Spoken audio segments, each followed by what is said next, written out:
Hi guys, আসসালামু আলাইকুম। সবাই কেমন আছেন? আশা করি সবাই ভালো আছেন। তো এখন আমি চলে যাব আমার গাড়িটি নিয়ে একটি ট্রিপে। আমার একটি প্রোগ্রাম হয়েছে, তো এখন আমি চলে যাব একটি ট্রিপে। এসেই দেখি যে আমার গাড়ির নিচে একটি কুকুর শুয়ে আছে। তো আমি কুকুরটিকে তাড়িয়ে দিয়ে গাড়িটি স্টার্ট করে আমি এখন চলে যাব। আমার গাড়িতে এখন মাল উঠাবো। আমি সেখানেই চলে যাচ্ছি। আপনারা আমার সাথেই থাকবেন। একটি ব্লগ করছি আপনাদেরকে দেখানোর জন্য। ড্রাইভাররা কত কষ্ট করে সেটাও আপনাদেরকে দেখানোর জন্যই আমি এই ব্লগটি করতো। আপনারা আমার সাথেই থাকবেন। সবাই তো মনে করে যে আসলে ড্রাইভাররা কোনো কষ্টই করে না। আসলে ড্রাইভাররা যে কত কষ্ট করে সেটা আপনাদেরকে এখন দেখাবো। তো আমি গাড়িটি নিয়ে চলে যাচ্ছি সেই ফ্যাক্টরিতে। এই গাড়িটিতে আমি সুতা উঠাবো। তো আমি চলে যাচ্ছি সেখানে। রাস্তায় অনেক মানুষ, যেহেতু আজকে পহেলা বৈশাখ, রাস্তায় গাড়ি চালাতে গেলে একটু সমস্যা হয়। যাদের কারণে হচ্ছে অটো আসলে উল্টাপাল্টা গাড়ি চালায়।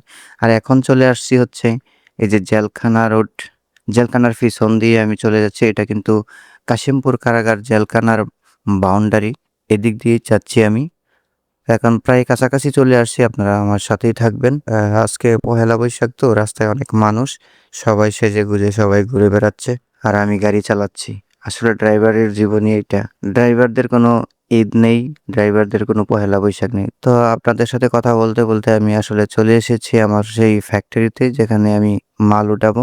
প্রায় এই যে সামনে যে ফ্যাক্টরিটা আপনারা দেখতেছেন, এইটাতেই আমি মাল উঠাবো। এখন আমি গাড়িটা ঘোরাচ্ছি, ঘুরিয়ে ফ্যাক্টরিতে সোজা করে আমি লাগিয়ে দিচ্ছি। তারপর আমার গাড়িতে মাল উঠবে। গাড়িটি আমি সোজা করে লাগিয়ে দিয়েছি। এই যে আমার গাড়িতে কিন্তু সুতা উঠতেছে, সুতা এনে দিচ্ছে আর আমি সুতাগুলো ভাঁজ করে সুন্দর করে সাজিয়ে রাখছি। আর আজকে কিন্তু প্রচণ্ড রোদ, অনেক গরম। সেই গরমের ভিতরেও এই কাজ করতেছি। আসলে শরীরের অবস্থা খুবই খারাপ হয়ে যাচ্ছে। আপনারা তো বলেন যে আসলে ড্রাইভাররা আরামে থাকে, ড্রাইভারদের কোনো কাজ নেই, শুধু গাড়ি চালায়। আর গাড়ি চালানোও ভাই কষ্ট আছে। অনেক সময় রোদ, বৃষ্টি, এর ভিতরেও কিন্তু আমাদের গাড়ি চালাতে হয়। এই ট্রিপটা হয়েছে হচ্ছে আমি যখন খাইতে বসছি, আমি এখন খাবো, সেই মুহূর্তে আমার ফোন আসছে। তো আমি তাড়াহুড়ো করে অল্প কয়টা খেয়েই আমি কিন্তু চলে আসছি। আর কথা বলতে বলতেই দেখেন আমার গাড়িটি হচ্ছে লোড হয়ে গেছে। গাড়ি লোড দেওয়া শেষ, মাল ওঠানো শেষ। এখন আমি বান দেব। বান না দিলে তো আসলে এই গাড়ি থেকে মাল পড়ে যাবে। আসলে রাস্তার যে অবস্থা, ভাঙ্গাচোরা রাস্তা দিয়ে গাড়ি চালাতে হয়। তো বান না দিলে মালটি যাবে না। এখন আমি বান দেব।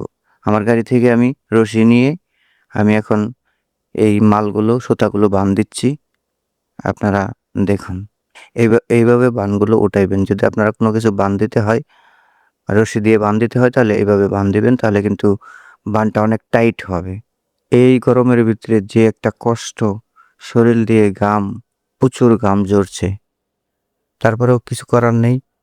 গাড়ি তো চালাইতেই হবে, কারণ আমরা ড্রাইভার। তো প্রায় কাছাকাছি আমার গাড়িটি বান দেওয়ার শেষের দিকেই। আপনারা আমার সাথেই থাকেন। ভালো করে বান না দিলে আসলে মালগুলো পড়ে যাবে, তাই শক্ত করে সুন্দর করে বান দিচ্ছি। এরপর আমরা বান দেওয়া শেষ হলে গাড়িটি নিয়ে অন্য একটি ফ্যাক্টরিতে চলে যাব। পিছন দিকে মালগুলো পড়ে যেতে পারে, এমনকি চোরেরও ভয় আছে। ভালো করে বান দিয়ে নিচ্ছি যেন পিছন থেকে টান না দিতে পারে। তো আমার গাড়িটা অলরেডি বান দেওয়া শেষ। তো সবাই আমার সাথে কথা বলছিল, মজা করছিল, হাসছিল। আর এই যে এখন আমি গাড়িটি স্টার্ট করব। স্টার্ট করে এখন আমি চলে যাব। আমার সাথে যে আরেকজন আসছেন, যার মাল, সে আমার সাথে আছে। তো আমি গাড়িটি নিয়ে এখন চলে যাচ্ছি ওই ফ্যাক্টরিতে। শরীর দিয়ে কিন্তু অনেক ঘাম ঝরছে। তারপরে ওই যে দেখেন, তো ছোট্ট একটা ফ্যান লাগিয়ে নিয়েছি যেন আমার শরীরে একটু বাতাস লাগে, কারণ সবসময় তো আমাদের গাড়িতে থাকতে হয়। তো বন্ধুরা, চলে এসেছি সেই ফ্যাক্টরিতে। এই যে এই ফ্যাক্টরিতে আমি মালগুলো নামাবো। আপনারা আমার সাথেই থাকেন। এখানে দেখা যাচ্ছে 2টা গাড়ি লাগানো আছে।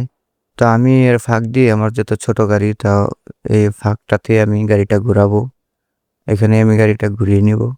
অল্প জায়গার ভিতরে আসলে গাড়িটা ঘোরাচ্ছি। ছোট গাড়ি, তাই অল্প জায়গার ভিতরেই গাড়িটি ঘোরানো যায়। তো যারা মাল নামাবে তারা হয়তো অলরেডি তারা রেডি হয়ে গেছে যে গাড়িটি লাগানোর পরে মাল নামাতে হবে। আমার গাড়িটি ব্যাগে দিচ্ছি আমি। ব্যাগে দিয়ে আমি চলে যাচ্ছি একবারে পিছনে, একবারে ফ্যাক্টরির গেটে। এই তো আমি এখানে ব্রেক করলাম। এখন আমি চাকায় জাম দিব, দিয়ে রশির বানটি খুলবো। রশির বানটি খুলতেছি আমি। আচ্ছা, রশি খোলা শেষ হলে এই সুতাগুলো নামানো শেষ হবে। তারপর শেষ হলে এই যে এখানে দেখেন তারা কিন্তু এটা কিন্তু এটা নিটিং মানে এই সুতাগুলো দিয়ে আমাদের গেঞ্জি, হ্যাঁ, টি-শার্ট এগুলো তৈরি হয়। আর অনেক কিছুই তৈরি হয়। তো আমার গাড়ি থেকে কিন্তু সুতাগুলো নামিয়ে নিচ্ছে। তো দেখছেন এখানে কিন্তু যারা দায়িত্ব আছে তারা সুতাগুলো নামিয়ে নিচ্ছে। আমি একটু ফ্যানের বাতাসের তলে যাচ্ছি। আমার অনেক গরম লাগতেছে তাই আমি এখানে একটু বসলাম। বসার পর একটু ফ্যানের তলে বসলাম। আর তারা সুতাগুলো নামাচ্ছে। তো বন্ধুরা আমার ভিডিওটি কেমন লেগেছে আপনারা অবশ্যই একটু কমেন্ট করে বলবেন, কারণ আমি অনেক কষ্ট করে ভিডিওগুলো বানাই। এই যে আমার সুতা কিন্তু নামানো শেষ আর এই অবস্থাটাই আছে। এটা নামালেই আমি চলে যাব ভাড়া নিয়ে। আসলে একটা ভিডিও বানাতে অনেক কষ্ট হয়। আপনারা যদি একটু শেয়ার না করে দেন, একটা কমেন্ট না করেন তাহলে কিন্তু আসলে খারাপ লাগে যে এত কষ্ট করে একটা ভিডিও বানাইলাম, সেই ভিডিওটা কেউ দেখলো না বা কমেন্ট করলো না। তাহলে ভিডিও বানাতে আগ্রহটা কমে যায়। যদি আপনারা শেয়ার করে দেন, ভিডিওটার ভিউ হয়, যদি কমেন্ট আসে, তাহলে ভিডিও বানাতে আমার উৎসাহ জাগে। আমার ভাড়া আমি নিয়ে নিয়েছি, এখন আমি গাড়িটি নিয়ে এখন হচ্ছে আমি চলে যাব। তো এখন আমি গাড়িটি নিয়ে চলে যাচ্ছি। ভিডিওটি বানাতে আমার অনেক কষ্ট হয়েছে। দয়া করে ভিডিওটি শেয়ার করে দিবেন। আর অবশ্যই আপনার মতামত কমেন্ট বক্সে জানাবেন। তো গাইস আমি মেইন রোডে চলে আসলাম। এখন আমি এদিক দিয়ে চলে যাব আমার গ্যারেজে। তো বন্ধুরা আমি গাড়িটি নিয়ে গ্যারেজে চলে আসলাম। গাড়িটি এখন পার্কিং করে আমি চলে যাব আমার বাসায়। আমি গাড়িটি ব্যাক গিয়ার দিয়ে আমি এই জায়গাতে আমি রেখে দিব। হ্যাঁ, এখানে আমি রেখে দিলাম। তো এখন আমার কাজ শেষ। প্রায় ২ ঘন্টা ২.৫ ঘন্টা লেগে গেছে আমার এই ট্রিপটা মারতে। তো ছোট্ট একটা ট্রিপ, কাছেই এক ট্রিপটা মারলাম। তো সবাই ভালো থাকবেন, সুস্থ থাকবেন। আল্লাহ হাফেজ। আর আরেকটা কথা না বললেই না, এই ভাইটি আমার ব্লগটি করেছে, এই ভাইটি আমার ভিডিও করেছে। তাই বললাম যে আপনি আমার ভিডিওটা করেছেন তার জন্য আপনাকে আমি এখন কি করব? আপনাকে একটা ঠান্ডা খাওয়াই।